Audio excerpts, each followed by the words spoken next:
Hi, everyone. Happy Friday, and welcome back to Naylo's Thrift Talk. I'm Lola, And I'm Nay. and this week we are chatting all about summer 2021 home decor trends. So, what's hot for the summer, what people are going to be looking for, and with a focus specifically, as our channel always does, on things that you can find at thrift stores and things that people are looking for on online platforms such as eBay, Poshmark, and Depop. Anything you'd like to add, Nay? No, that's all. I was just laughing at yes, I would not. I would have to eat vegan bacon, not regular bacon. So It's pretty good though. I think it's of the fake meats. It's one of the better ones because you still get the bad, yeah. Okay, so yeah, that's pretty much it. We have 10 trends, and some of these, there are some new terms that you might not have heard of. There's one in particular that was new to me. I hadn't heard of it when I was doing my research, and it is trending as a keyword and hashtag now. So, good to know. Yeah, so you'll be learning some. I think you'll be learning, even if you know some of these trends, you'll be learning something. And a lot of these things are things, again, that are very easy to pick up at the thrift store, or you might even have them already in your profit piles or just around your house. So definitely, as we were going through these, there were a bunch of items. I was like, oh, I have one of those, or I've seen that before, or I've definitely found that at the bin. So these are definitely things that are out there that seen lots of times in the past and are not necessarily, holy grails even. Like they're pretty thrift store staple kind of items. So absolutely. Yeah. Brian would like to know, what is vegan bacon? Well, it is made out of soy. So it's basically like textured vegetable protein or soy protein that is smoked. It has a smoke flavor, and you can make it crispy, or it's not bad. Although I do have to watch some of the vegan and vegetarian quote meats now that I'm on Weight Watchers, because they can rack up the points. Oh yeah, especially like the fancy new ones, like the Beyond Meat and the Impossible. They're really tasty, but they're not healthy for you necessarily. So I get 16 smart points a day. And I was looking at, I used to go to Burger King and get the Beyond Burger Whopper. It's so good. And I think that is like all of my 16 points for one day. Yeah, I can see that. Yeah. So anyway, but I'm almost at the 20-pound mark. So it is working. Hey, congratulations. Thank you.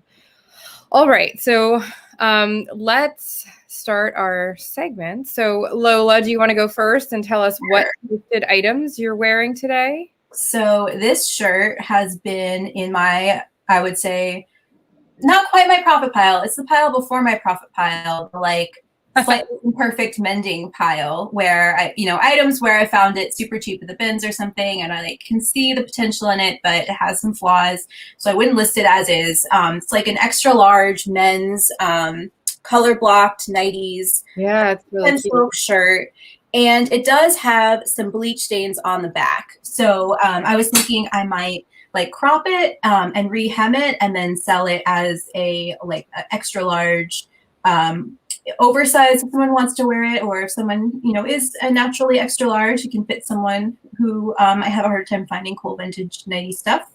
But the crop style is in anyway, so the stains are in place for me because it's going to add a little bit to the appeal, I think, and salvage something that otherwise may have been thrown away. And I think I did find this one at the bins. If not the bins, I found it super cheap. I remember I found 3 or 4 shirts similar to this one together, and all of them have been in my rehab pile for a while. But I pulled this one out and I'd wear it today because it's super cute. And, what's the brand on it? I don't remember. It wasn't a big name brand. It was, and it wasn't high end. I think the brands are the kind of brands like we were talking about Express before, where now it'd be hard to find 100% silk new at Express, but at one point it was more. Oh yeah, it was very common. Yeah, things were definitely better made. So cute. And I tried to coordinate my outfit with our home decor trends today. So, I thought of, and I couldn't find anything that would work. So I'm impressed that you did. I don't know if I should give them away. So I think what I'll do is I'll say that something on the hat has some. Oh, okay. I know what you're talking Yes, about. is one of them. So remember that. Mhm. And then my shirt has another trend. That has I think I know which trend that is too. yeah. So my shirt follows another one. It is not Disney or Toy Story. It is Disney. That is not Disney. Is not one of our 10. It just happens to be Disney, Toy Story. I thrifted this. I actually got this another thrift to you find. And so this was $1. And then this hat, I find all my good hats I've found historically in the bins. This hat was in the bin. It was like, you could tell it was like crispy and brand new. So yeah, it wasn't like, didn't have like any crud or anything on it. So it looked pretty good. So I cleaned it up, just sanitized it, and it is bins hat for next to nothing. Oh, and I also wanted to show this. I think if Jason's in the chat, So cool. it is like a stretchy ring. It's just costume jewelry, but it is a Kraken, I think. Is it Kraken or just an octopus? Kraken? I don't know, but it's kind of, got that, like, it's that nautical kind of vibe. I actually got this at Philly AIDS Thrift a while ago. And I think it was like a store had donated a bunch of them because they had a bunch of them. They were just like in little plastic pouches, so it wasn't definitely something that's not, anything expensive or anything, but it's just a cute ring that I like to wear sometimes. So, and I think I paid like $1 for it at Philly AIDS Thrift. So good deal. Yeah. Okay. And our next segment is thrifted home decor items of the week, which is what we're talking about today. So what do you have, Lola? So I don't have a specific item. I do have a ton of stuff that I think I've shown over the episodes we've done before. I think mostly everything has gotten a cameo here before. But I pulled a few things out that fit the different trends that we're talking about. But I did want to talk about that I moved my office around.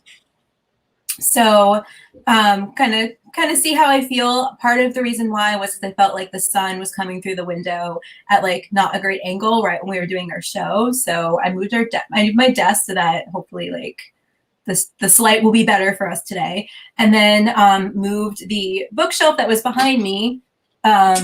Oops, I'm kind of moving the wrong way. Against the wall. So you can see all my yarn, and then pretty much everything, like on every shelf, there is something thrifted. So I've got the baskets at the top I thrifted. I've got a couple framed items that were thrifted. One was a gift from you. You can see my mason jars and the old vintage milk. Was like the caddy that milkmen would use to lots of thrifted vintage yarn, lots of thrifted books. So yeah, it was fun to reorganize everything. And I did weed out my collection a little bit, which we will talk about in the future. But I just was really happy with how it came together. So it looks great. Yeah. And I do see some of the trends that we're going to talk about on the top shelf. Yeah, there's a few items that fit into the trends I didn't pull down off the shelf. But yeah. Really cute. So I'm going to show a bunch throughout too, because I have, well, not a bunch, but I have a few that fit into some of our trends. So I'm just going to show them like as we're going through. But this one actually does fit into one of our trends, and it's a trend that's related to my shirt. So if you can maybe guess what that is. Yes, yeah, that is very. So is that? This is it's a mini Starbucks You Are Here collection. It's a 2 fluid ounces. It is the New York one, and I believe I thrifted this in Philly. I think I actually did find it at Philly AIDS Thrift as well a while ago. And when I was cleaning out, still have a storage unit in Philly, which I know is really bad, but because I get there. There's also been a pandemic, so you went one, but I still have another one there. So, so as I was going through some of the stuff from there, I found this mug, which I think I am going to list because I looked it up, and they are selling upwards of $20 now. Wow! For a single one of the mini, like yes. So I think what happened is they did discontinue the You Are Here mugs, and Starbucks mugs in general have lost their momentum a bit. But since they discontinued this series, and it's New York, and it is selling decently. So for a little mug like this, I think I will end up listing it. But for today, I'm showing it as my home decor item. Very cute. Yeah. I always wanted to start one of those collections. But I also knew that was one of the things where if I started, I would just keep going on eBay and buying them instead of like thrifting them and selling them. Yeah. It's dangerous to start a collection. And our next segment is, oh my goodness, holy poop emoji that sold. So I do have one that is a home decor trend, and it is it's funny how they listed it. It's an imp jug, rare ugly item from Roland Pottery. So I'm not familiar with Roland Pottery, but this was sold from a seller in the UK. So I'm going to assume that it might be a British pottery company. But he is pretty ugly, but it's almost cute. It's so ugly. Yes, but it's definitely so ugly. It's cute. Yeah. And it kind of has like a cottagecore vibe to it. Mm-hmm. So it's really funny though. But this sold for approximately $48.66 in US dollars. So and wait, oh, that was the shipping. It sold for a best offer off of $195, and that's in pounds. Yeah, that's almost twice. Oh, that's the shipping. I'm sorry. What yeah. Yes, I'm sorry. That was the shipping. Yeah. I need more coffee. Okay. Yeah, so it was $195, and it was a best offer, so somewhere less than that. Yeah. But still, that's also in pounds, so converted to dollars, quite a bit more. So, yeah. So you would assume that it sold for over $100. Mm-hmm. Yeah. I would bet it was more up more like 150 or more. Probably. So. That's what I would guess. That is such a cool, ugly item. I really want to look up this pottery company now. If anyone in the chat knows more about it off the top of your head, please. Or if you want to take a second and Google for us and tell us more about it. Yeah, I should have Googled before the show. No, it's fine. I'm setting up everything, and I did not. But yeah, I mean, I would be interested to know more about it. And I think it could also be a planter, which that's a nice, yeah, or you could use it for like paintbrushes or pens and pencils or something. You could definitely have it like out on your desk all the time instead of using it, only bringing it out when you use it. So it's fun. So I actually have a thrifted history segment for this week, which we haven't done in this segment in a while. So I do know a little bit about it, but so we talked about an item that is thrifted that either has a history or some kind of crazy story with the buyer or something really fun with the item. So a couple things happened. So I sold this Carlos Falchi bag. It was a Falchi sport bag, and I knew that it was vintage 80s or probably 80s, maybe early 90s. And this is what the bag looks like. Really, so Carlos Falchi was a high-ish end designer. And although the if you find a Falchi bag, it can still hold some value. Not a lot of value. It's not gonna, but they do still. There are buyers out there that are looking for them. Mm-hmm. So I put this up for $40, and the reason was I had mentioned in the listing that the lining inside was ripped. Okay. So, but when I went to pull it, it sat for a while. I took an offer of $40, and I think I had it up for like $50. So it was a really good offer. That was a great offer. Yeah, I was happy. And I listed it at that because I know that Falchi doesn't, it takes that right buyer for this brand. Also, the lining was ripped. Mm-hmm. But when I went to pull it, it had sat in storage, just in a Rubbermaid bin, so it was, it was protected and all, but it sat for about 2 years. That's how long it took to sell this. I did get this in the bins originally, so I paid next to nothing for it. But this bag actually moved with me, so I know it's been about 2 years. Yeah, that's how you know. Yeah. So I went to pull it, and the lining wasn't just ripped, it had totally disintegrated. So I messaged the buyer, and I was like, I know I disclosed that the lining was ripped, but it's not just ripped anymore. Like when I went to pull it, it's just falling apart. Like you can't use this lining. You're going to need to replace it. And I was thinking, okay, they're going to cancel the sale. That's fine. I'll just understand when I relist, I'll just disclose that the lining is totally trash now. instead they messaged back and said, oh no, we want this bag. I'm looking forward to having this fall 2 bag.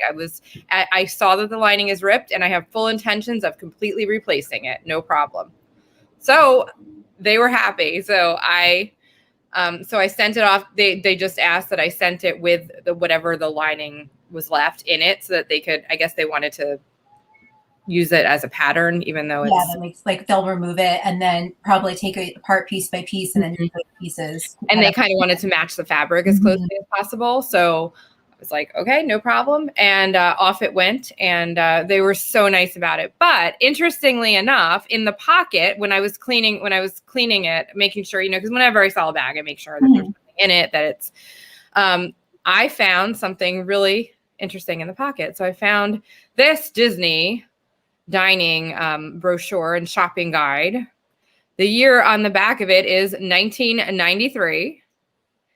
And that's probably the last time this bag was used. And I found a dinner reservation for this person from 11/11/93 at the Disney's Contemporary Resort. So kind of funny that that's confirmation. Like I knew the date of the bag. I had pretty much dated it. It had to be like late 80s, early 90s. Yeah, for sure. This confirmed that I was pretty dead on. This was probably the last time it was used. Thus, the disintegrated lining. So, and I do have this actually in my hand. So I can show it. Is so fun, and it gives you a little bit of the story of like who owned it. And and I think the map has totally changed now too. That's cool. I'm sure the map is different. And I actually did look this up in better condition because it was a little wrinkled. I was going to ask if you thought about that. I could sell it for like $5 or $6. So I mean, I could if I wanted to. Maybe I'll get $5. Even in that condition, or like if it were in better condition, it would go for. I think. Well, the ones that were listed weren't like wrinkled, so I'm not sure if I would even get that for it. But I could try. But it's a good reminder that it's always worth checking for. If you have ephemera, if you find ephemera hidden in another item, don't just throw it away. It's worth looking up. Look at their outfits in there. It's so funny. So great. Yeah. So that was and. Here is this was stuck inside the booklet. So that confirms the date on there. So yeah, really funny. So that is my thrifted history. Oh, Brian has a good idea. You could put it between a few books to flatten it. Oh yeah, definitely will help, probably. It does have a crease, but somebody might still buy it. I mean, heck, I found it as a bonus. So yeah. Hi, I'll be a little late for my dinner reservation, Brian said. Yeah. It's too funny. Yeah, it's really funny. It's also funny how like back then that goes to show like, now you'd probably get a text on your phone, but that's true. I don't you had like the physical piece of paper, I guess, that you would have to show. You have an app that has the map of all the restaurants and you wouldn't have a physical copy. It's also a great reminder that you should always be honest with your buyer. And if you find a new flaw as you're packing it, let them know. It's not necessarily going to kill the sale. But, now you know that when the buyer gets it, they're not going to be unhappy instead of being super anxious about whether or not they'll like it. So, yep, exactly. So really funny, though. So for next week, that's going to be the 28th. It is Memorial Day weekend. And we thought since we have a long weekend over the week, Lola and I are going to do a listing challenge. And what we're going to do is pull some items that, we'll probably show you a few items from our piles and talk about some strategies, what we want to do, what we want to focus on, some of our goals with this listing challenge, like how many items are we going to list, specifically what items, is there anything that we want to do extra, as far as, meeting some of our goals. And if any of you guys that are watching want to join in, we'd be happy for you to join in. You can give your ideas, message us or send us an email, give us some of your ideas. And if you want to participate too, we'll be doing a part 2 of this listing challenge the following week. And Lola and I will talk about what we did good, our successes, what we should have done better with our challenge, how many we actually got listed. And, maybe it'll motivate some of you guys as well. So yeah, I think that'll be super fun. And Brian says, that listing challenges are great. They motivate people. That's exactly our goal. It seems like a really good time of year for that, just kind of getting refreshed and going into the summer. Exactly. So yeah. So that should be fun. I'm super excited. And we're going to step into our main segment now. So let's see. Let's get back to doc here. Okay. So I guess you want to talk about some of like the overall trends that before we jump into the 10 actual specific. So one of the reasons why I thought this would be a fun topic right now is because we are all in this like kind of weird re-entry period post-pandemic where a lot of us are vaccinated, things are kind of starting to get back to normal, but like it isn't, I think, as clear of an end as maybe at least I imagined. Like maybe this time last year I was kind of thinking like one day we'll wake up and the world will be back to normal, and obviously that's not quite how it works. You know, now we know it's a little bit of a gradual process, and so I think we're going to start seeing all of the impact of this experience on the way we live and the way we dress and, you know, what's popular, what's trending, because not only have we all kind of recalibrated what we think is important to our lives, but also we're like itching to travel and to dress up and to, you know, put on makeup and jewelry again and stuff like that. So, you know, accordingly, I think some of the overall trends that I noticed in terms of home decor for this summer is a lot of comfort, a lot of like textiles and like opulent kind of textures, and just a lot of hominess and maximalism. So the past few years, we've seen a lot of like sort of paring back, a lot of minimalist style, a lot of focus on, you know, sort of simple, small spaces. And the thought for a long time was like, put your money into experiences and not things. And now that we just lived for a while where experiences weren't really possible and we were at home all the time, I think some of that mentality has shifted. There is a little bit of minimalism still, which we will get to. Yeah, but there's also like, I think I want to say like organized clutter kind of thing. Yeah. Makes sense. Yeah, like displaying collections and groups of items. Embracing the stuff that makes us happy instead of trying to like pretend that it doesn't. And I think the 70s are really back. So I've seen a lot of the 70s influence in like hairstyles, like 70s shags are really big right now. And then some of the more like boho clothing trends are also back, but that's also happening in home decor. And I think that goes hand in hand with the increase in like houseplants as an interest and hobby for a lot of people this past year. So macrame, lots of different creative ways to display plants. And just like also bringing the outdoors in. So lots of kind of organic, like bamboo and caning and just, you know, things that feel a little bit like you're blending the outdoors and the indoors. Yeah. And and then like as far as the iconic 70s, we talked about Cottagecore in our that we'll be talking about. And so that goes hand in hand too. So like so a lot of the fashion styles also kind of they also kind of overflow to the home decor. Absolutely. Yeah. And a lot of the things that we're talking about too are easy to ship, because like maximalism means lots of smaller items and, you know, like candlesticks, vases, collections, like you were saying, to display, coffee table books or whatever, Chotsky, and all of that is really easy to ship too. So, and then the last sort of like event trend is that people are entertaining again. People are going to have friends over for an outdoor barbecue, or maybe finally indoors again. And so I think there will also be a lot of like entertaining items, which are also small and easy to ship. So like plastic tumblers and serving trays and, you know, things to decorate your table and stuff like that. So there's lots of opportunities for stuff that that people will be looking for on, you know, on the platforms that we sell on. So. Yep. So our specific trend is wallpaper. Yeah. So lots and lots of wallpaper, big prints, big, bold designs, lots of color, like definitely a maximalist sort of attitude. And I mean, this article is actually from 2018.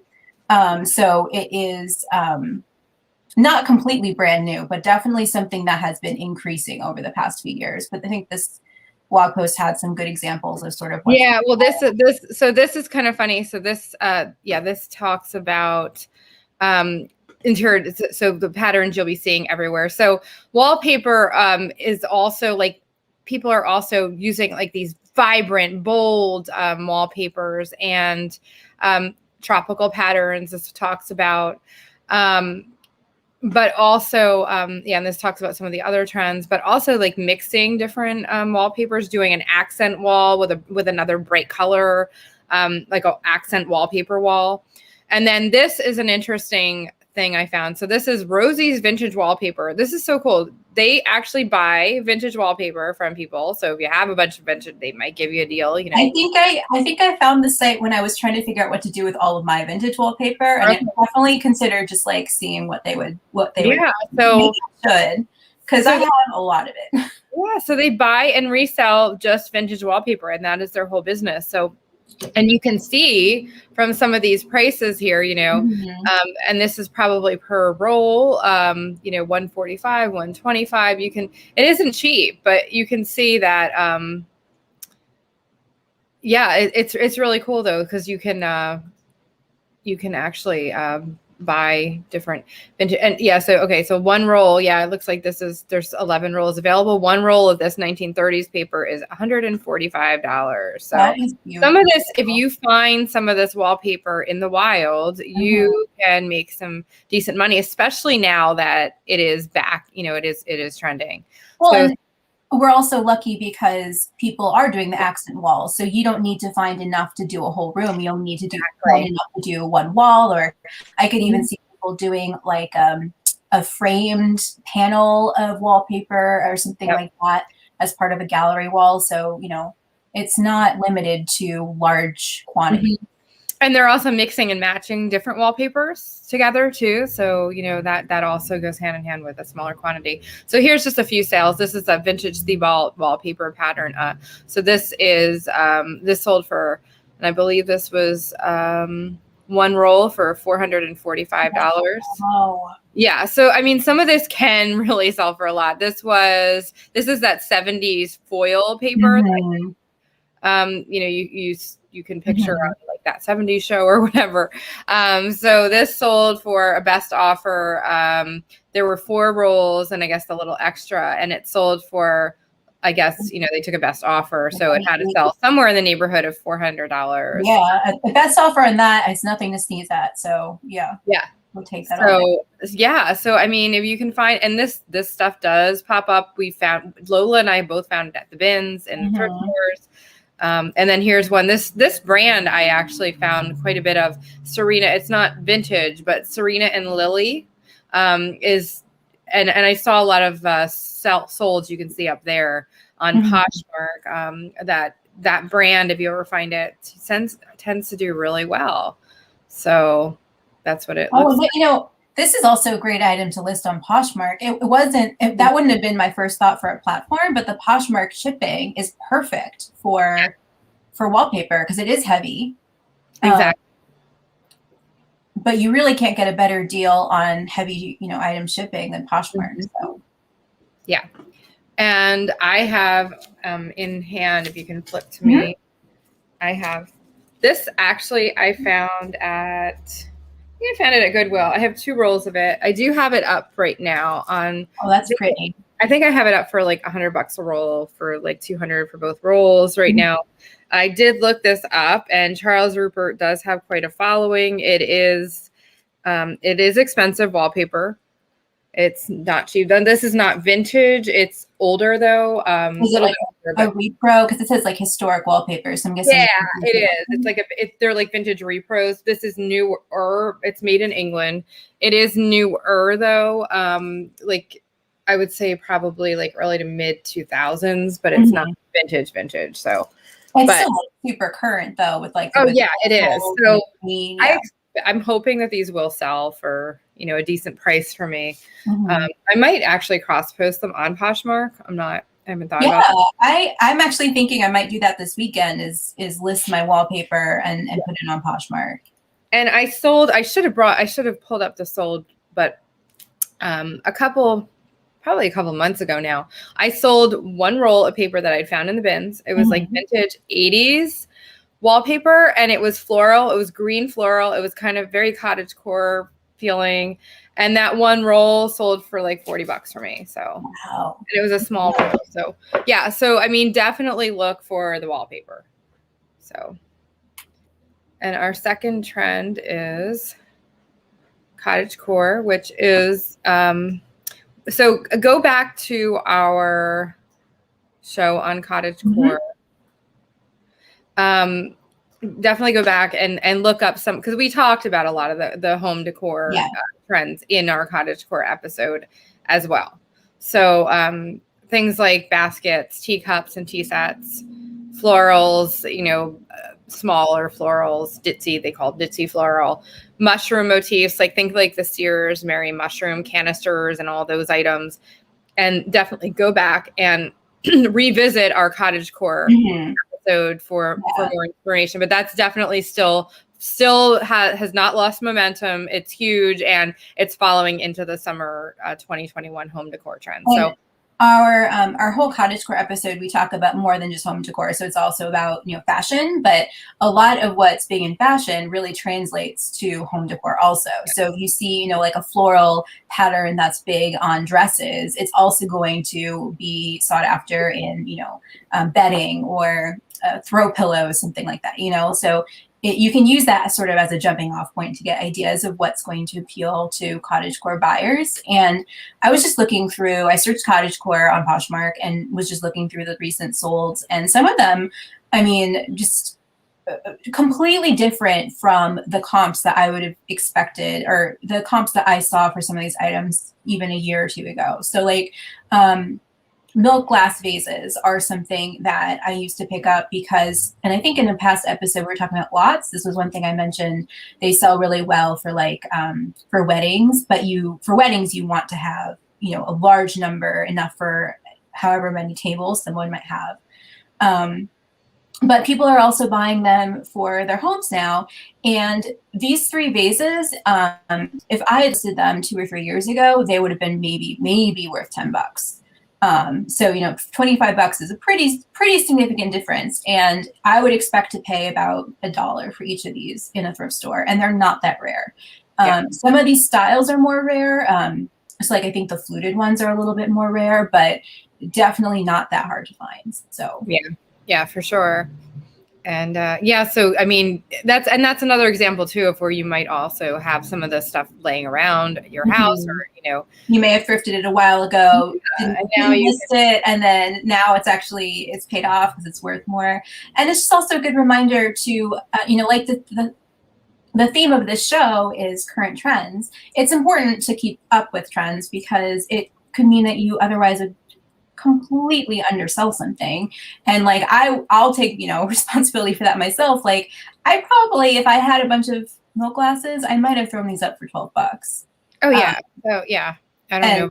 So I also need to take my own advice sometimes. I'm really glad I looked this up. So I think too, it's the staging, the way the way they put the greenery and the, you know, just the way, and that's a Poshmark thing too, to kind of, you know, have like that.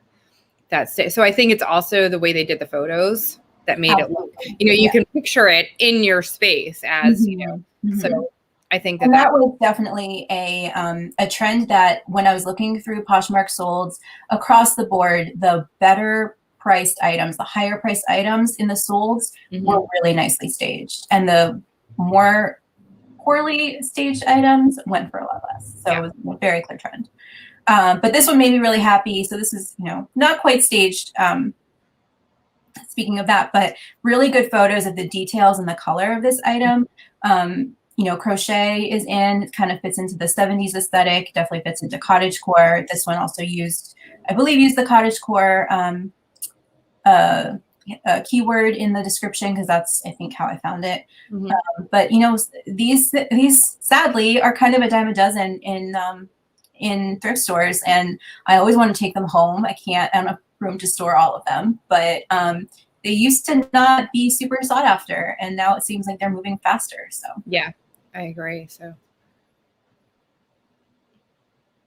wicker baskets, pretty much all styles are going to do well. I thought this one, it's not staged, but it has very nice clear photos. You can see the texture. It's a little bit different. It's not as expected with the like layers of the wicker are kind of held together as opposed to woven. So it's a different look to it.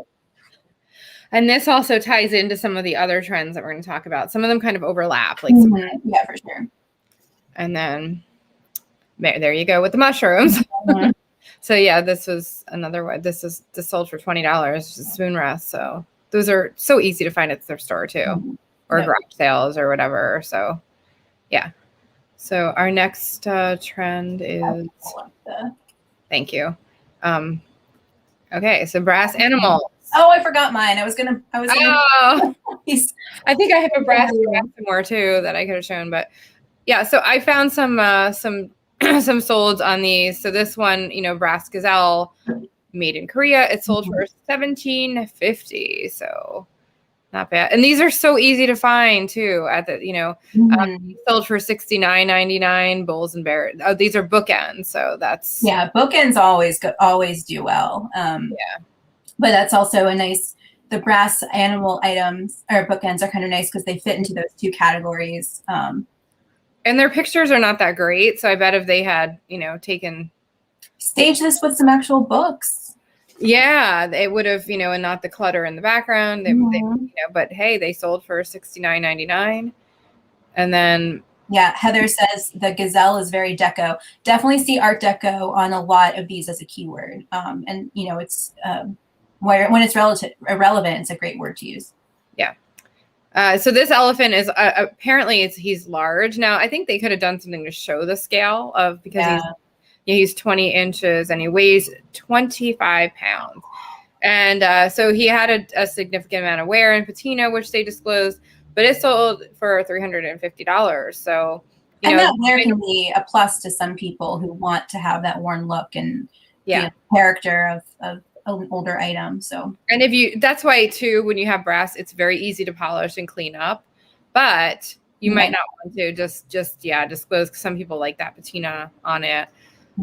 But yeah, that was, if you find a larger, heavier one, and this doesn't have, it's mid-century modern, they used MCM as a keyword, but that does not, the brand or anything isn't what's selling this. It's the size, it's the brass figure.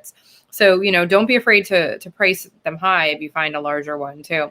And then this is just an example of, going on Pinterest, how they're displayed. We talked about collections and how, kind of the opposite of minimalism. And you can see how, this is displayed, a grouping of them are displayed together. And then if you look on Pinterest, you can see, some other examples of that. Yeah. So, little collections, groups of them, people are doing. So I love the giraffes. I want that. So cute. Yeah. So, definitely see, that's a display example there. So you go on Pinterest too and look to see how things are displayed, and if you have maybe if you have a group of them too, you can get more for them. If if you have a group of smaller ones, you might be able to get more for them if you sell them in a lot too. So so brass animals are definitely something that is right now. There's some people who want to make the collection themselves, and there's some people who want the instant collection and just want to have that part of the decor, finish. So Jason just sold some brass horses. How much did you sell your brass horses for? I would like to know. And our next trend is, I mentioned this briefly earlier, but houseplants. So, lots of people got really into houseplants as a hobby during the pandemic. They have been shooting up in price. If you look on Poshmark, actually, there are lots of people selling houseplants on Poshmark, which I don't know why it surprised me, because I know that they've been, people are buying them online, and there are certain rare plants that just go for ridiculous amounts of money.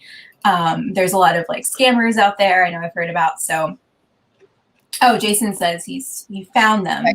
Well, he said he forgot the word sold or found in there. So, okay.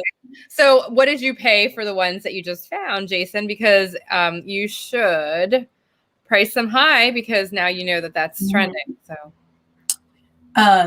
So even if you're not selling houseplants yourself, there's obviously a lot of related items that are sought after right now. So the macrame hangers are in. They're not like super expensive, but definitely sought after. Different vintage planters. I have a couple.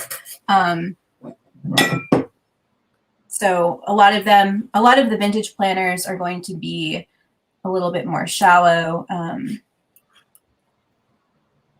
like pottery. Oh yeah, and I love. Is that looks like majolica or? Sure.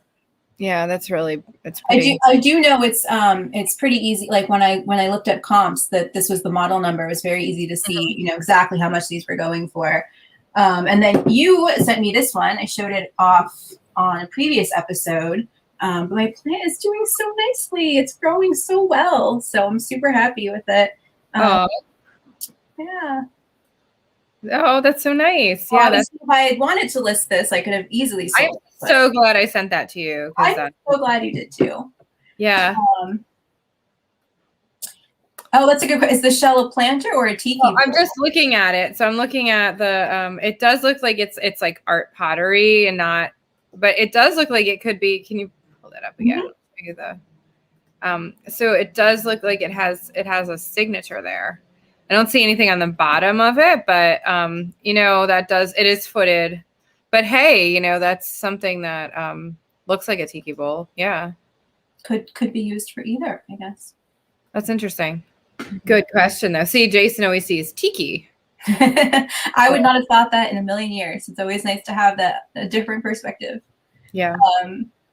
And then plant stands, and that also goes into one of our other trends of wicker, and So this is obviously probably not made to be a plant stand, but if you have any of these smaller items of furniture, like stools or small ladders, different things that could be a plant stand, it's a great way to market them right now. And this item, I think, is also really smart to list on Poshmark, because it's probably not that heavy, since it's just wicker, but it's pretty large. So if you were going to ship it based on dimensional weight on another platform, it would be pretty expensive. But I think on Poshmark, you might have to upgrade the label, but it's going to be like probably about $10 most to ship. Right, so that's a good point. With the dimensional weight, you don't have to worry about that as much on Posh, because it goes, So, and then this I found, I was interested in, so this is Pottery Barn. It does say that it was new condition, but it sold for $119.99. And so here's the thing with this. So these are faux succulents too. This is all faux plants, but this was a Pottery Barn ensemble that was originally sold there. So here's the thing with that. You can find Pottery Barn stuff like this at the thrifts. Any of this stuff is easily found there. And hey, you never know when you're going to walk into Goodwill and they're going to have a new Pottery Barn faux plant ensemble like this. And it could also be like a DIY project if you wanted to source some, nice looking, high quality faux succulents, and then put together your own planter in a vintage thrifted planter. That would be an interesting way to potentially increase your profits, because all of those materials are probably not that expensive. Yep. So that's true. And faux plants are becoming more popular too now. Sometimes you find them in the thrift store or garage sales and they're kind of dusty and all, but you can always clean them up and, market them, especially if they're, they're vintage, and, that might be sought out too. And again, that also crosses over to like the cottagecore trend, to the, to some of these other trends. Plants are definitely part of cottagecore, but they also deserve their own category because they are so good right now. Yeah. So our next category is wicker, rattan, and caning. So we talked about wicker, and, you know, baskets and all a little bit already, but this is pretty cool how they group this together. This one. Yeah, so I mean, I don't know exactly the history of this collection. It may have been found together, but it's of course it's not hard to pick these up when you see them, and then mix and match them, put them together in different combinations. And this, the staging. Do you want to go through the photos? Like the photos are really nicely done. So I think this is a great example of how, you know, didn't take that much to add to it. Oh, there's the macrame. Well, they added the and then in the description they say that the center macrame hanging is not included, but it gives you a really great idea of how you could hang it and how it could look really nice in your home. And you know, just remember, like, people are looking for an easy solution. They want their home to look nice. They don't want to think that hard about it. They don't want to risk it not working out. So to see this example, it's, you know, oh, this is proof that once I put it on my wall, it's going to look great. So absolutely, yeah, that was well done, and they sold it for $65. And I'm sure that part of that $65 was because of the staging and the time they took. Yeah, with the. Okay, so Jason says that is a tiki bowl for sure. Is it? Jason, did they do better or worse selling it as a planter? Wow, that's interesting. That's so funny. Wow. So there you go. See, and I bet I wonder if it would have done better as a tiki bowl than a planter. Okay, and then Heather says some baskets should not be hung because it will stretch. Yeah, a lot of them do have the they'll have a little loop on the back, so that's a good way to tell that they're designed to be hung on the wall. Good point. So yeah, good point. So this is wicker. It's a shelf. So yeah, so things, and this also, I know this also ties into tiki a little bit too. I remember finding a little wicker shelf in a thrift store, and I knew right away that it was something that Jason would be interested in. I took a photo. I said, "Do you want this?" And he said, "Yes, buy." And I bought it and shipped it to him, and he was very happy. So yeah, so some of these kind of do cross over to tiki a little bit too. There's the brass animal there too in the staging, which is interesting. So yeah, so and I like how they, again, it's got the plant, it's got the brass animal, all these trends, and I like how they showed, you know, a little bit you know, how they staged it a little. So if you are doing that, especially if you're selling on Poshmark, on eBay it can get a little more dicey because people can file, you know, you know, not as described claims and whatnot because you're not showing everything in. But on Poshmark it's a little more right. Yeah, you wouldn't want to stage it like this on eBay because someone might get upset. Yeah. Etsy too. If you're selling vintage stuff or whatever on Etsy, you know, that's another platform that you might want to do the little staging for. Yeah, you could use these same photos on Etsy. Absolutely. Yeah. But another item that's great to ship via Poshmark, I bet you could use. I bet this is under 5 pounds, but bulky. Yep. Oh, and this is these plants, and I know that especially the larger ones too, they also kind of fit into the tiki vibe too. So, oh, you have one there. I do. I found this one in the bin, so it would, you know, cost me basically nothing. It is a little flawed, so it has a few. I can put myself on the big screen. It has, like, this is kind of coming apart. There's this piece here out of place. I could easily, you know, glue them back into place and fix them if I were going to sell this. I think, you know, that's, you know, might just disclose it. It's had a little work done, but I don't think any of that's a deal breaker. But I kept this for myself. So usually it's lives up on top of my bookshelf now. Brian's saying, what tiki bowl is it? So I want to know, Jay, so is this just like a homemade tiki bowl then, I guess it would be? Is that what it was? Is that what it'd be considered, I guess? I want to know more. That's interesting though, because I did not even think about the fact that it would be a tiki bowl. Oh yeah, so a lot of these were selling for $20, $25. Some were a little bit less. But again, like, I found mine at the bin. So if you're doing that, then it's not a bad return. Exactly.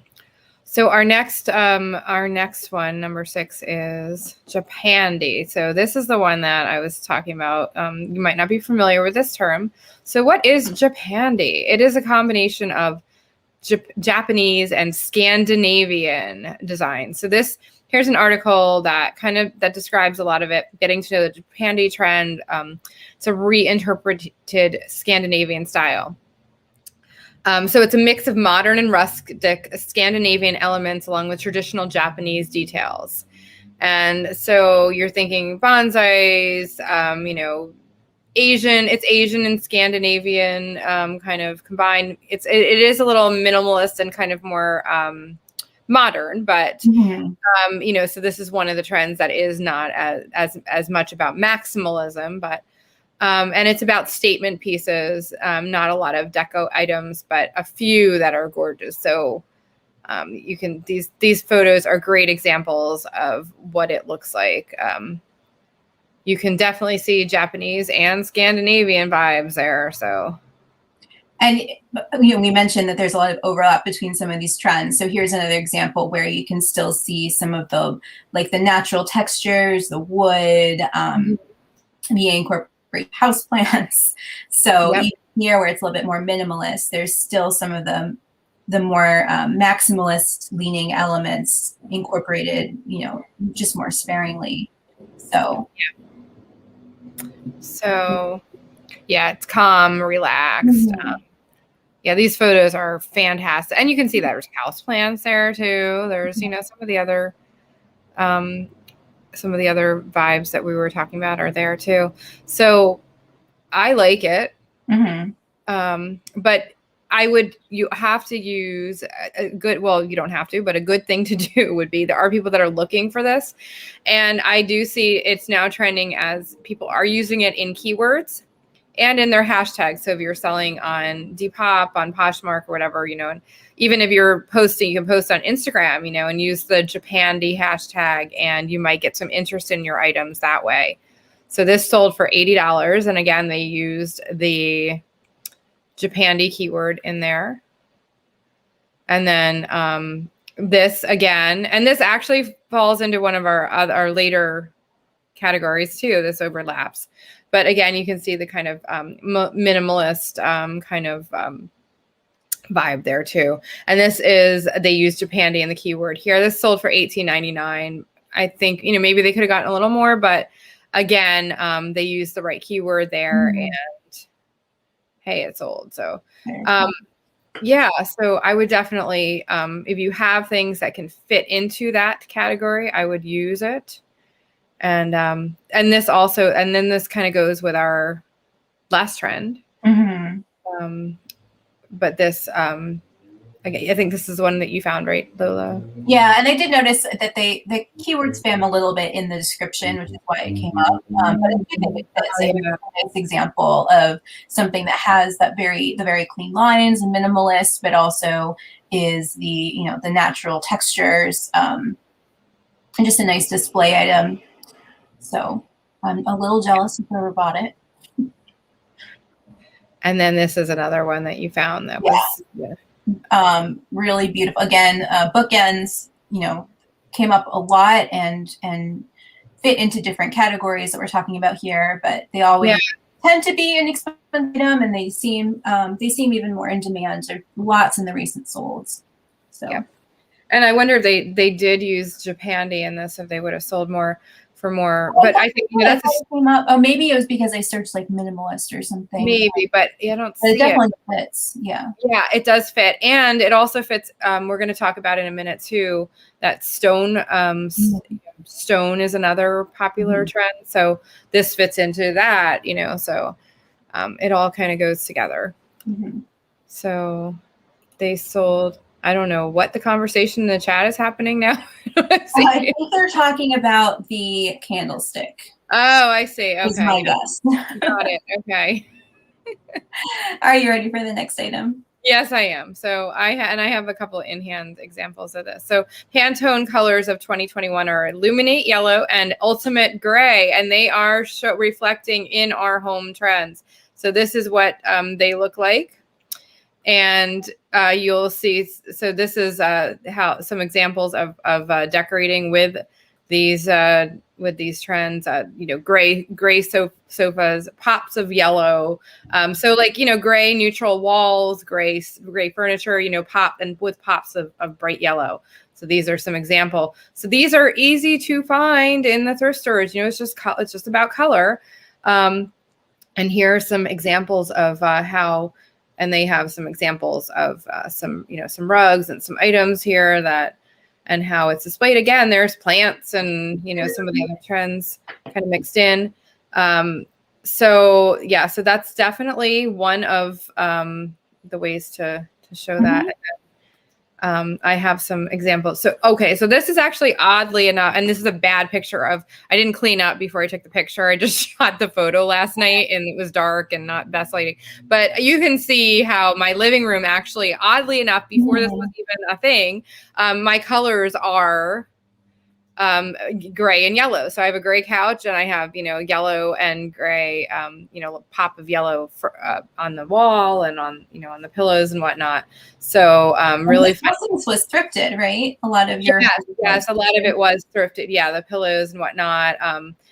Some of the wall art was thrifted. Yeah. So you can see my dog there, but again, we'll give him the best picture. Like I could have cleaned up last night and taken a beautiful photo, but I didn't feel like it. So I just shot, but you get the idea. Yeah. And the yellow Starbucks mug that I showed now, okay. So now he gets the yellow shirt. Yeah. That's why Pantone color and the yellow Starbucks mug. Yeah. And my Starbucks mug is actually kind of yellow and gray. So dogs are popular too. Sorry, you're clicking at the same time. I know, I just realized that. Okay. Yeah. So I'll show a couple more and then I have a couple in here hand examples too here. So so there's another example of a pillow that $23 there. This is on Etsy. And then you found some gray, smoke glass. So these are actually a little green. They're like a very dark green, but they have that smoky gray tint to them. So I thought they fit. And this also goes back to, people starting to entertain more. So there are definitely a lot of recent solds that were glassware, barware, things like that. And I thought those were so pretty. And then again, more, sort of kitchenware. These are Le Creuset, which is, of course, a great brand. I hadn't seen that minimalist look. I thought that also, and these two kind of go back to the Japandi trend, but they do. Theme, so definitely overlap. And and Anthropologie. If you have Anthropologie mugs, Anthropologie, anything that's home decor, sell it on Posh because it's going to do better there. This is actually a great deal for 4 mugs. And I was looking at that. Yeah, that was so. And then these are cool too because they have that pop of color. Yeah. So the fact that the yellow one really fit in terms of the color scheme. Oh yeah, for sure. But all of them are, they fit into the botanical and the natural kind of. Yeah, I love this actually. Yeah. And then I love this little guy. He's so cute. He reminds me of the one I have. It was not the right color, but another little marble paperweight. And I have a couple in-hand examples for this too. You can put me on the big screen. Yeah. So I actually brought one of my couch pillows with me. So you can see. So this is my pillows. Yeah, these were thrifted. I do have 3 of them, and I combine them with some dark gray and some lighter pillows. So it's got that pop of color. So my pillows are now trending. So that's pretty cool. And then I have this on my side table in my living room. I think I showed this in another show, but it is Italian art glass. It doesn't have it has a mark. It's a G on the bottom and I don't know what that is, but it does say made in Italy. And so this is a great example of a pop of that bright yellow Pantone color. And then as well, this is also, I took this off of my coffee table. So this is IKEA and this was thrifted for $1. It's an older IKEA piece, but also some of the IKEA pieces, some of this also goes to in the like the Scandinavian look and all. IKEA is kind of back in right now with a lot of this stuff. Not that it ever went out, but you can kind of like remarket some of the IKEA pieces, and they're plentiful at the thrift stores too. And remarket them like with some of these trends. So totally. Yeah. So that is that one. And then and Heather thinks that the glasses that were marketed as champagne glasses, like sherbet or maybe ice cream cups. Yeah. So lots of detecting potentially mislabeled items on the show today. No, we are. We have a tiki mug and yeah. Oh, I mean, you could use them as champagne hoops. Absolutely. And you always find the tiki mugs in the base section too. So yeah, that's true. That's like a common thing. Yeah. Or the planters section. Okay. So this is our next one is, you can pop up the banner. Oh, shoot. Sorry. I could get it. Okay. Eco-conscious decor. Yeah. Basically anything thrifted is eco-conscious, and this trend is bringing back, not that it ever went out, but it's even more so bringing thrifting to the forefront, I think. So we're talking about sustainable and eco-friendly thrifting, and buying vintage is even huger. So vintage in itself is cork, including cork on the walls and on the floors is a trend right now. Natural fibers, a lot of wool rugs and textures like that. Worn, raw, distressed, or reclaimed wood pieces, stone and travertine. So we talked about that a little bit. And again, lots of overlap with our examples.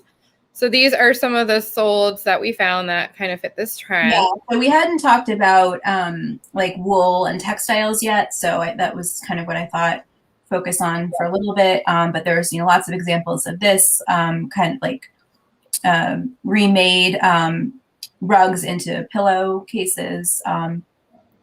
These are popular for a while. They're still popular. Yeah, that's pretty cool. Really beautiful. Yeah. And then here's an actual rug too that sold for $229.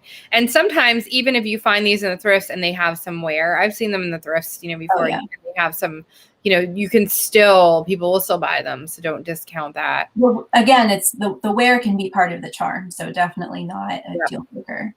And then this is going back to wood. This goes to some of our other trends. You see those are actually like copper animals, but brass animals are. Was this like a new item? It looks like it might have been. It is, I think. Yeah, it's actually. Well, no, it says vintage, but it seems like a vintage style, not actual. I think it's but you can see you get the feel of that.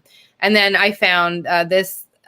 So this is cool. Yeah, this is like a burlwood handmade box, a puzzle box so you see, we're talking about like reclaimed and raw wood. That's what we're talking about, things like that. And that echoes into decor, like tchotchkes and things like this, and also furniture.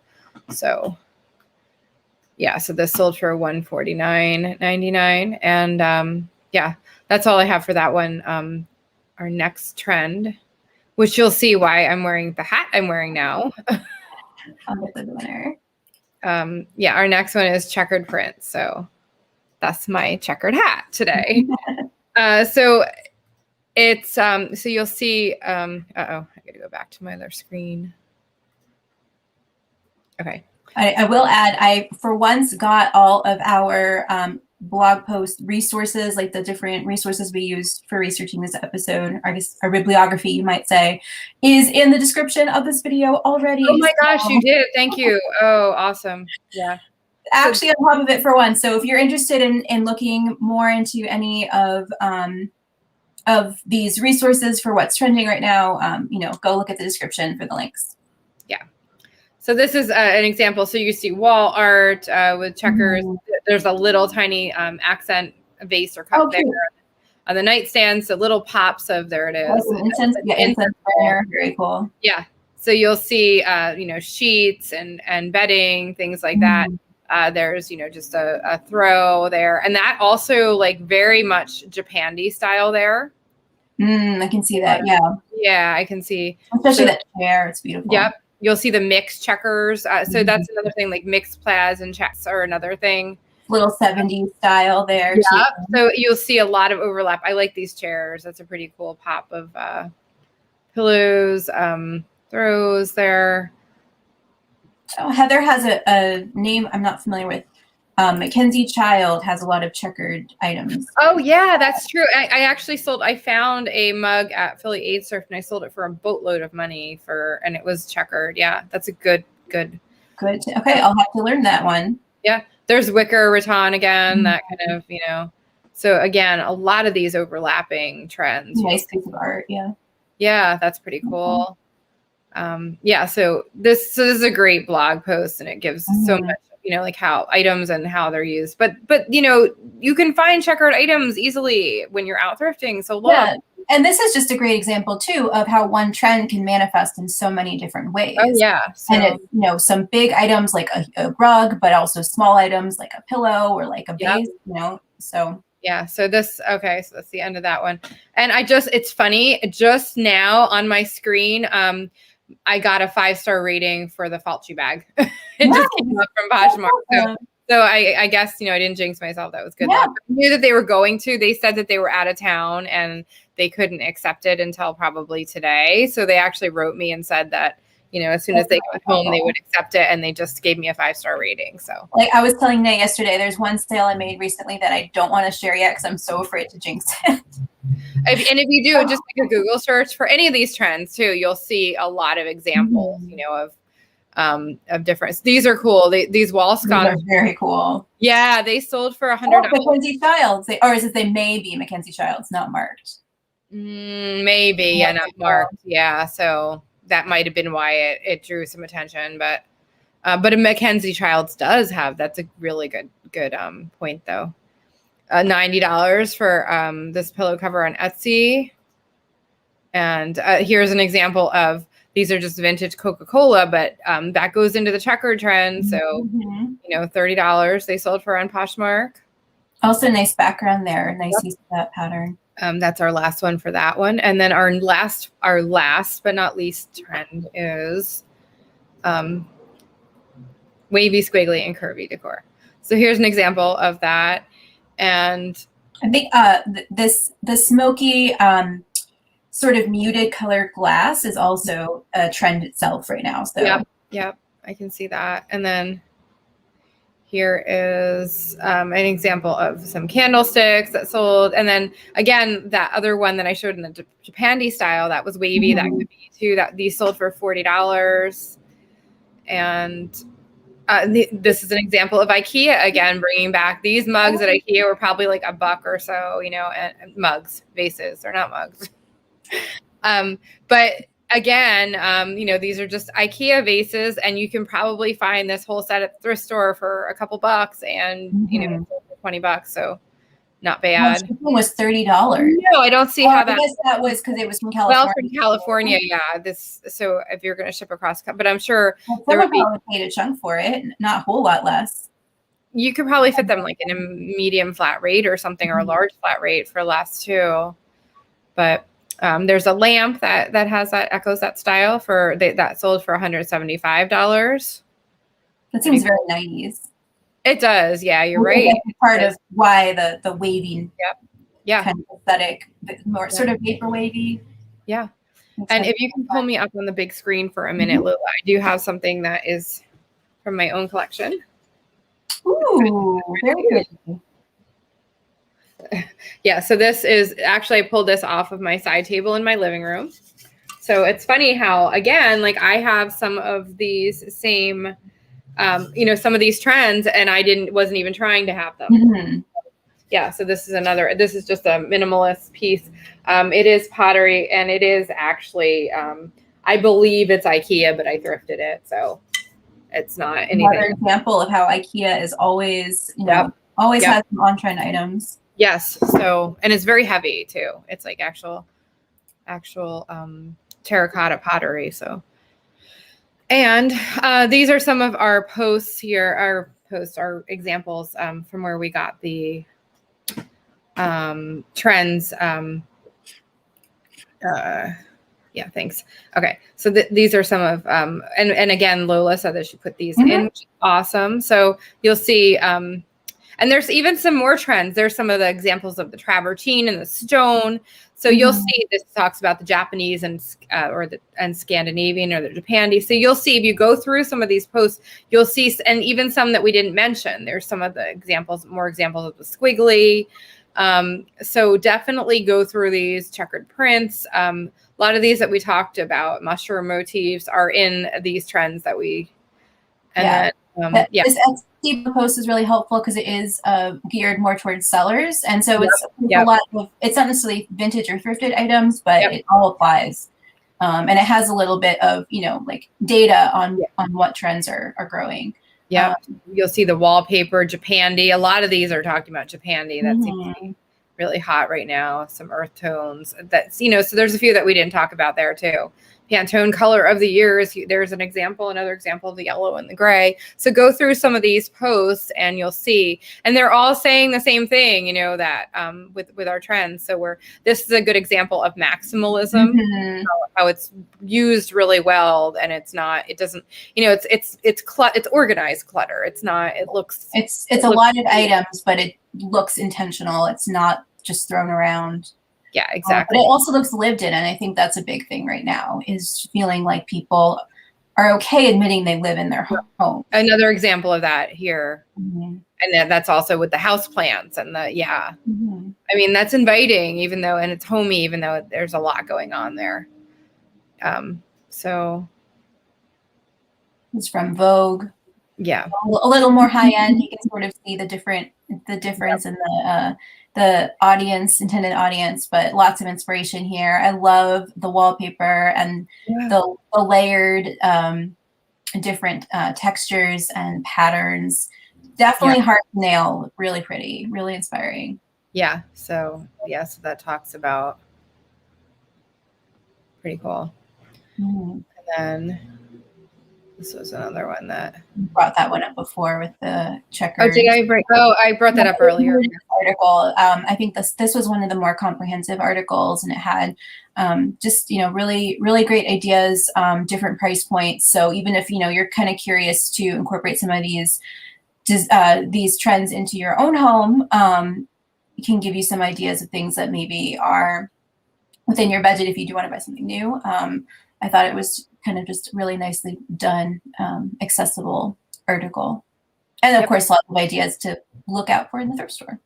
Yeah. So check them out. And was there anything else on our main topic that you wanted to talk about? I think we nailed it. I think we got everything. Just check the chat real. Yeah. Heather calls it curated clutter. That's a great way to put it. That's a great way to put it. I like that, Heather. So I hope Jason is listening right now, because if you're listening, Jason, we're going to be talking about you. So, okay. So lots of news this week. Yeah. So our main topic, our big news here is, so the top 5 e-commerce experts to look up to in 2021 have been announced here. This is influensive. And look who's there. I think some of you may recognize him there. Yeah, so congratulations, Jason. He was named one of the top 5 e-commerce experts of 2021. And also a couple of my other friends there, Robin Johnson is in there, and John Lawson, who is another friend of mine who is awesome, made it to the list. So some really great people there. And so excited for you, Jason. There's his little blurb there. It talks about how at 6 years of age, he was more inclined towards garage sales and mediocre kids' toys. And it's been 21 years since he's been thrifting and selling online. And and it talks, and he does help all people from all niches to learn the art of making money through online platforms. That's very dead on accurate, because Jason is always very helpful, and he likes to share his knowledge and expertise to help people to grow, and he's good at it. So We love you, Jason, and congratulations on making it to the list. That is a huge achievement and something you should be proud of. Oh, did they wrote flopping instead of flipping, I'm guessing. Oh, did they? Well, yeah. Very cool. So congratulations. I whipped you up a little quick. And Heather asked, where is this article? You know what? I did not include it in the links on the description. So I will. Oh, yeah, we'll have to put that in. Yeah, it's on influensive.com, and we will put the link in there to that so you guys can all read that and congratulate Jason, because that is a big accomplishment that he deserves. So absolutely. Yes, we love you. Congratulations and hugs for that. Okay, so our next item of news is so without talking about this in detail, and because we are not accountants, we cannot give tax advice, we cannot really give our opinion on this or anything, but it's just so you guys know, everybody should be paying taxes and be aware of this. So this is going to be in effect in 2023, so it'll start for the next tax year. The 1099 right now, they automatically will give you a 1099. I know PayPal is doing it, but eBay and Etsy and other platforms will now be issuing a 1099. The threshold will go from $20,000 to $600, which is a big difference, but that's what this is talking about. So as sellers, we should all be aware, and we should all be paying taxes. And our next item is, this is something that you had sent me, Lola. Yeah, so I feel like such a boomer when I was reading this. No offense to actual boomers. But I definitely used Snapchat at one point. I haven't used it in a while. But I might re-download it now because Poshmark is integrating part of its shopping experience, which I'm not sure exactly what that means, into Snapchat. But it does seem like it will be easier to browse. Like you can actually maybe make purchases right from the Snapchat app. And it just it seems like a very interesting partnership that that we should keep an eye on if we're selling on Poshmark, and understand what it means, because if it's a way to reach potential sellers, we should be using it. Yeah, that's. And just in general, I also think it's an example of how Poshmark seems to really be innovating right now. So I'm excited, I think I said this last time, like seeing them expand into different markets. And it just seems like they have, they've been rolling out some new features on the app recently that really are in tune to what the buyers and sellers are looking for in terms of features. So hopefully we keep seeing this as a trend. That is interesting, and especially just going into this next thing that maybe this will help to reverse this decline that's showing on. Yeah. So then this is the flip side of it was also that they didn't have great. Great results for their most recent quarter data, and that the active buyer growth is really slowing down. But this is a blip. I'm not that worried. I think it's good to keep an eye on. It's good to be aware of what's happening. Even if you're not like an investor in Poshmark, if you're selling on Poshmark, this is all relevant to us. But I'm also not super worried about it. Yeah. So, okay. And then, our market report. Okay. So I do have a few sales to share from this week, in addition to my Falchi bag, which I just got my 5 stars for. Yeah. So I sold this Coach Poppy signature purse. I found nice. Yeah, I got this Coach bag in a lot on Shop Goodwill. I paid, I can't remember. It was within last year. So I must have paid like $20-25 for for a few bags. There were a couple of Coach bags and another bag in there. And I sold this one bag for $64 on Posh. So I was very happy with that sale, and they did already accept it and give me a 5-star rating. So That is a great price for what I I would. was actually surprised because they did not even offer. It sold it, or maybe I did have it up for a little bit more, and they offered me, but it was like close to asking price. It was I was really surprised, and they're happy with it. So, and it was a really nice tote, and it was in good condition. So, and then I sold this. I actually wore this on our Cottagecore episode. I remember this. It's so pretty. Yeah, so I finally sold it on Depop. So I have a dress of that same brand. Yeah, so I sold it for what did I sell it for? Oh, it's $47.60. Okay, it was on. Oh, that is a great price. Yeah, plus shipping. So I was happy with that. The Cottagecore, the style, it's a larger size, so it's a harder to find size for these kind of. Yeah, it was an extra large. Yeah, so definitely. And then I sold these. I sold this fabric. I had 8 yards of it. I listed it at night. The next morning, within the past week, it sold. Within the next morning, I got an offer for. I listed it for $149.99. I got an offer for $135, and I accepted. So that's a great offer. It was a good effort. And I found some of this fabric, the First Lady, specifically Centennial fabric, and 9 yards of it sold for $100. But there was nothing in this quantity, or there wasn't a lot. I think there might've been like one other listing that was like a yard of it or something. So I knew that I could list it for more than that. So yeah, so very smart to aim high for that and pay off. And it also fit in. I should have probably put Cottagecore in there at some point. I didn't even put that in there, but I could have put that keyword in there because it definitely fit that trend. And so yeah, and I shipped it. So actually it went. So this is another lesson. There was no way I was cramming 8 yards of upholstery fabric in a padded flat rate. I don't care how much I sat on it. That wouldn't happen. So I knew that. So my next best bet was, and it went to somebody in, God, I can't remember where they were. They were somewhere in the middle of the country. So it didn't go like to California, but it was still, up there. So for 8 yards of this, it weighed over 7 pounds.